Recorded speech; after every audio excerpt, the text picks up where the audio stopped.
Kenapa sih Bang setelah kita join dalam satu perusahaan atau bisnis network marketing itu kita langsung dicuekin sama yang ngajak gitu loh.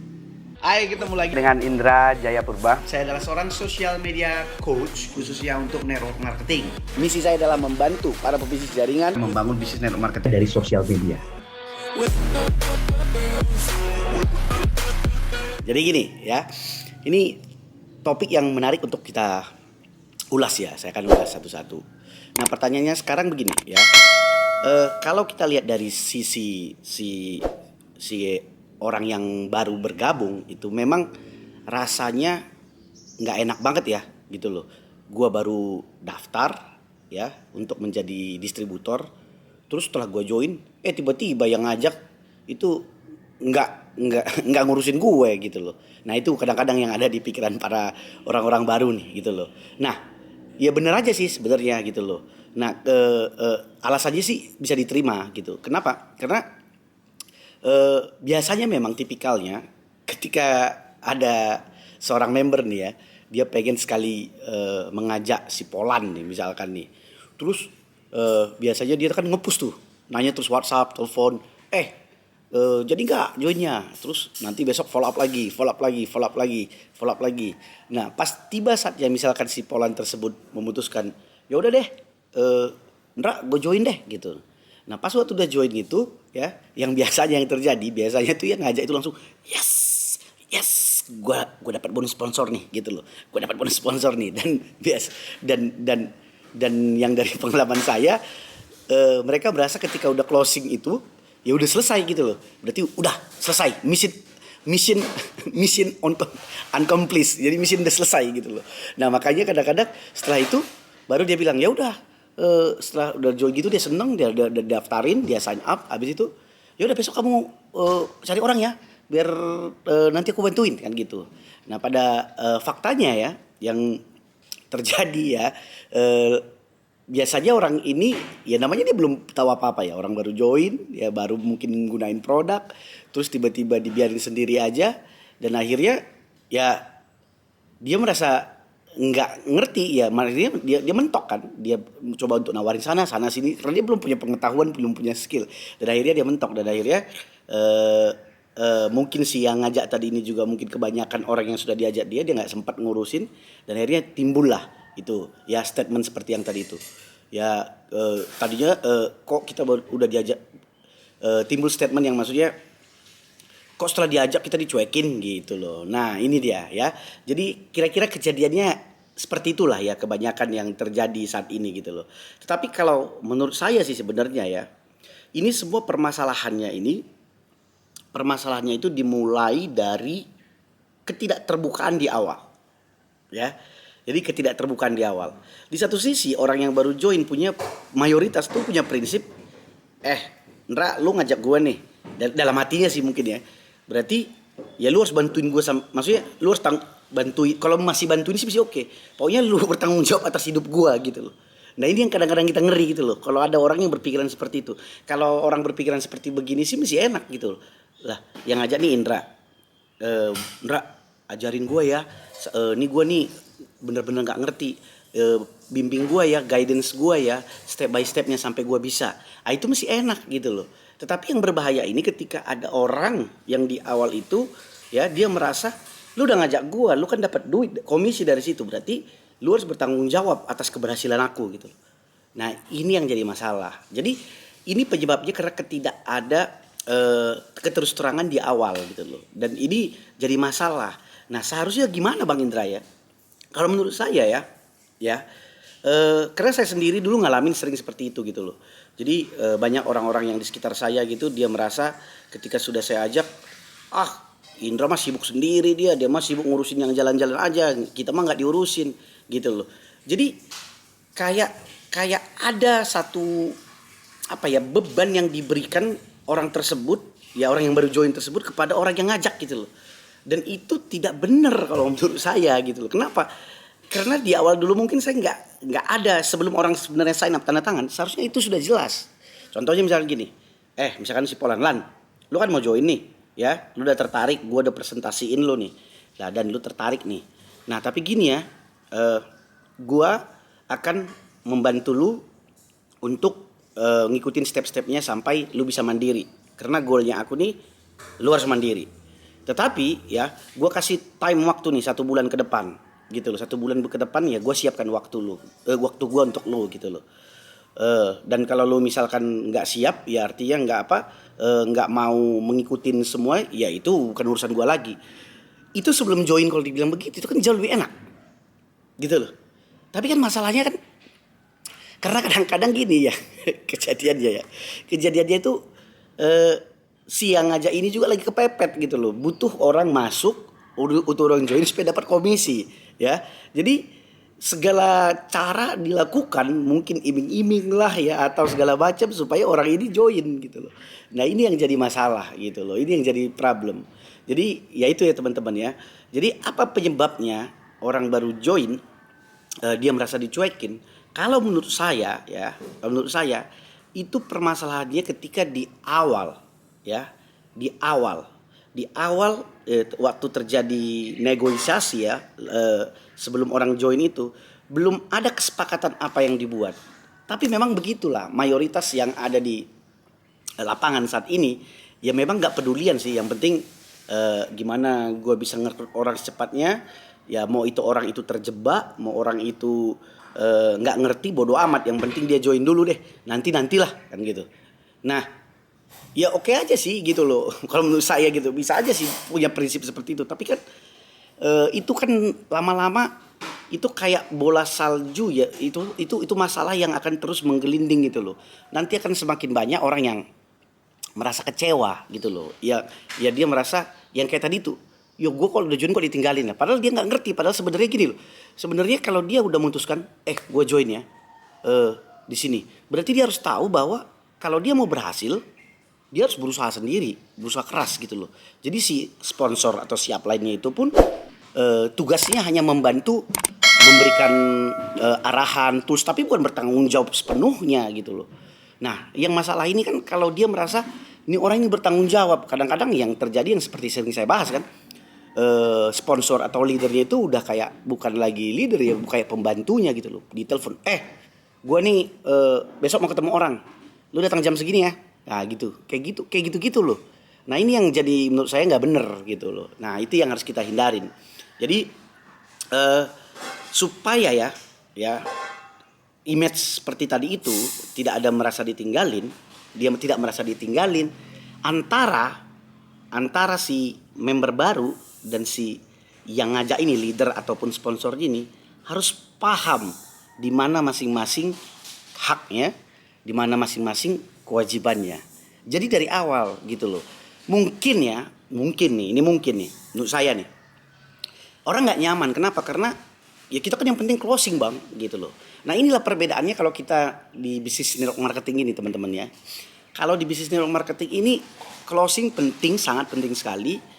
Beda dengan konvensional gitu. Tetapi Anda ingat, kita ini bukan jualan putus kan. Kita di sini kan nggak jual putus gitu, orang closing wah mantap, enggak. Gitu orang closing ini di situ kita tanda tangan bahwa orang ini jadi partner kita terus-terus ya kan. Jadi nggak bisa kita cuma main-main gitu aja gitu loh, main yang penting join gitu, nggak bisa. Jadi yang sebenarnya itu sebelum terjadi closing dia bergabung resmi, itu kita sudah bikin perencanaan. Jadi artinya ini bagian gua nih. Misalkan si Polan tadi tuh, Polan ini bagian gua nih. Gua yang akan bimbing lo, gini. Nah, terus si Polan bagian lu ini nih, gitu loh. Artinya sama seperti saya sering bahas ya. Ini sering bahas di mungkin saya live di Facebook atau di kelas online digital networker yang saya asuh ya. Saya kan ada satu kelas online namanya kelas online digital networker.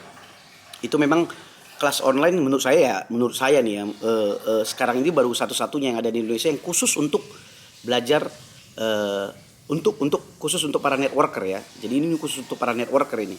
Jadi bukan pebisnis lain. Nah, di situ sering saya bilang bahwa kalau Anda mau mengclosingkan orang ya, kalau Anda mengclosingkan orang itu jelas berbeda dengan kalau kita lagi jualan. Karena kalau network marketing ini kan selain daripada orang setelah closing, ini kan kita harus ngajarin mereka juga kan untuk melakukan hal yang sama. Ya itu yang disebut duplikasi tadi itu gitu loh. Jadi supaya urutannya, ini saya kasih tahu urutannya tadi ini, supaya urutannya itu tidak Anda jangan salah kaprah gitu loh, bahwa yang orang baru join pun sebenarnya dia punya bagian gitu loh, dan kita pun punya bagian. Nah, yang tadi saya mau bilang tadi itu bahwa sering saya bilang gini loh, saya bersedia mentorin Anda sama orang baru nih. Nah, namanya kalau mentorin itu harus dua arah. Tugas saya mentorin, saya memberikan strategi, saya memberikan step-stepnya, caranya, how to do it, ya semua segala macam. Bagian Anda belajar dan melakukan dan mempraktekkan. Ya, itu saya selalu ajarin tuh di kelas online saya pun saya ajarin, sering di live juga saya sering ajarin gitu loh. Jadi gak bisa kalau saya yang ngajak Anda, saya mentoring Anda tidak melakukan dan juga tidak belajar. Saya bisa pastikan lebih bagus Anda gak gabung, lebih bagus Anda beli produknya aja deh gitu loh. Karena pasti Anda gagal. Gitu loh. Pernah gak, berani gak ngomong gitu sama orang baru? Saya gak yakin ya. Maksudnya gak yakin ya, teman-teman gak tahu ya. Teman-teman yang nonton ini ya, yang di YouTube ini, Anda atau di Facebook ini, Anda berani gak ngomong gitu sama orang? Kalau orang bilang, kok ribet banget sih Indra. Ya gue sih kalau harus belajar dulu, harus nyarinya harus belajar dulu, terus harus serius. Ya gue gak ada waktu deh. Ya berarti kan dari awal udah jelas nih orang nih, berarti memang kalau saya sih bilang, ya berarti memang lu gak cocok di sini. Nah, yang masalahnya kadang-kadang kalau udah begini kita merasa sayang ngelepas orang seperti ini, dan akhirnya udah nanti kita kasih langit surga kan. Ya udah deh, nanti aku bantuin deh gitu. Nah, ini kita lagi menghitung mundur sebenarnya permasalahan gitu loh. Akan terjadi masalah-masalah yang lain nantinya kalau udah terjadi seperti itu gitu. Ya. Jadi sekali lagi balik gitu, ya. Kenapa orang merasa, yo kok gue setelah join ditinggalin gitu loh. Karena tidak adanya komitmen ya atau kesepakatan di awal ya. Sebaiknya sih sebelum join gitu loh. Memang begitu seharusnya. Tapi kadang-kadang orang ada juga pernah kemarin nanya sama saya, Bang kalau kita ngomong begitu kerasa ribet banget bang, nanti malah nggak join dia gitu. Ya kalau saya nih ini ya, lebih bagus orang nggak jadi join ya, daripada setelah orang join 1 minggu, 2 minggu, sebulan dia kecewa, dia keluar. Karena kalau orang nggak jadi join, ya berarti dia belum punya experience apa-apa kan. Tapi kalau dia sudah join ngeluarin duit dan nggak seperti ekspektasinya, dia akan ngomong kemana-mana. Anda bisa bayangkan nggak ya, berapa ratus ribu, berapa juta orang yang kecewa ya dengan ekspektasi, dengan harapan yang dengan apa yang mereka harapkan itu tidak seperti kenyataannya. Di Indonesia lah contoh sekarang ini. Anda bisa tebak nggak? Mungkin nggak 1.000 orang, mungkin nggak 10.000 orang. Dan kalau itu tiap hari terjadi, gimana nggak nama network marketing, nama MLM ini tambah jelek, terperosok, makin lama makin apa ya, nggak ada yang percaya lagi gitu loh. Kenapa? Karena itu tadi kita tidak punya guidance, panduan untuk bagaimana sebenarnya rambu-rambu untuk melakukan ini gitu loh. Ya, semua pokoknya antam kromo aja, pokoknya semua. Memang kan kelebihan network marketing itu kan siapa aja yang punya duit bisa beli produk, bisa join, ya dia sudah jadi distributor gitu. Ya kan memang itu kan beda kalau sama karyawan. Anda harus tamat S1, S2, harus Anda di interview dulu. Kalau di sini kan enggak. Siapa aja bisa. Mau Anda pejabat, mau Anda siapa lagi? Mau Anda artis, mau Anda orang biasa, Anda petani, mau siapa pilot, siapa aja. Semua sama dan sistemnya juga sama gitu loh. Tetapi ya, yang masalah ini bukan pada saat itu, masalah ini pas di lapangannya. Ya. Karena cara orang tidak ada standarnya, cara orang berbeda-beda kan. Ada yang mungkin karena dia saat itu dia influencer, dia mungkin terkenal, dia gampang aja orang, ayo join ya. Saya juga pernah ngalamin seperti itu gitu. Tapi ada orang yang dari dulu dia nggak kenal siapa-siapa, dia rasanya berat kali gitu loh. Ya dengan cara masing-masing. Beda kalau semua itu punya standar gitu loh. Oh berarti kalau saya mau sebelum closingkan orang, saya punya kesepakatan dulu deh. Gitu. Sebenarnya ada kan di setiap perusahaan itu ada namanya kode etik ya, yang harus ditandatanganin biasanya. Tapi itu kan tidak maksimal ya. Jadi itu hanya sekedar nggak boleh enggak, tapi ini kesepakatan antara Anda dan orang baru ini gitu loh. Jadi bahwa jelas bahwa mengatakan supaya tidak ada statement tadi itu, lu gagal di sini, ya. Kalau lu udah daftar gagal di sini, itu karena lu loh, ya, bukan karena gua. Dan kalau lu berhasil juga karena lu. Jadi itu dia harus tahu itu gitu loh. Jadi lu nggak bisa nyalahin upline lu nggak bisa nyalahin produk lu nggak bisa nyalahin perusahaan lu nggak bisa nyalahin sistem, nggak boleh. Pokoknya lu kalau gagal karena lu. Kenapa? Karena kita ini IBO, Independent Business Owner. Jadi tugas gua adalah secepat mungkin membuat lu mandiri. Jadi nggak bisa juga gini. Jadi harus ada kesepakatan, nggak bisa gini loh. Ya udah lu bantuin gua deh. Jadi dia tuh pengen satu tahun diajarin terus ya nggak bisa juga dong. Kita kan punya prioritas. Kita sebagai leader ataupun sponsor kita punya prioritas dong. Kita hanya bekerja maksudnya kita semua sayangin semua member kita, baik itu customer, baik itu yang networker, tapi kita punya prioritas. Kita pilih-pilih siapa yang mau kerja, yang kita meluangkan waktu kita lebih banyak gitu loh. Kita pasti meluangkan waktu kepada orang yang benar-benar mau fight. Kan nggak mungkin kita meluangkan, ya kan kalau kita meluangkan waktu sama orang yang ogah-ogahan, yang negatif, yang selalu bilang aduh susah, itu kan sama kayak dorong mobil yang mereka udah menanjak, ditarik lagi handbrake-nya, direm lagi sama dia, ya nggak jalan-jalan, ya percuma kan, ya. Jadi itu ya teman-teman ya. Jadi sekali lagi ini pertanyaan dari salah satu orang di sosial media ya di Facebook ya. Dia bilang bahwa kenapa ya bang, yang tipikal orang network marketing itu kalau udah join ditinggalin.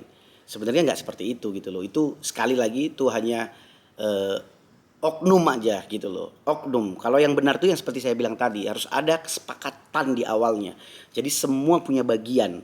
Si orang member ini juga harus punya tahu dia job desk-nya apa, tahu dia tanggung jawabnya apa, dan tahu dia risikonya apa. Baik si ngajak pun dia tahu apa cuman yang menjadi kewajiban dia gitu loh. Jadi bukan berarti kamu join terus saya harus hidupku 24 jam harus sama kamu, ya enggak lah, enggak seperti itu. Ya. Jadi ini ya, semoga ini bisa membantu bagi teman-teman ya di di YouTube channel saya, dan di mana aja, di Facebook mungkin, atau di mana-mana yang Anda share gitu loh. Karena hal ini ya mungkin sepele ya, hal ini mungkin biasa, tetapi ini sering terjadi gitu loh. Jadi semoga informasi ini bermanfaat bagi Anda dan bisa langsung Anda aplikasikan. Dan sekali lagi teman-teman, jangan lupa untuk ya like, komen, ya subscribe ya, karena kalau Anda subscribe dan juga di-share gitu loh, ini bisa menjadi semangat ya. Semangat buat saya maksudnya untuk terus membuat konten-konten seperti begini gitu loh. Oke? Kita ketemu lagi di video selanjutnya. Bye bye.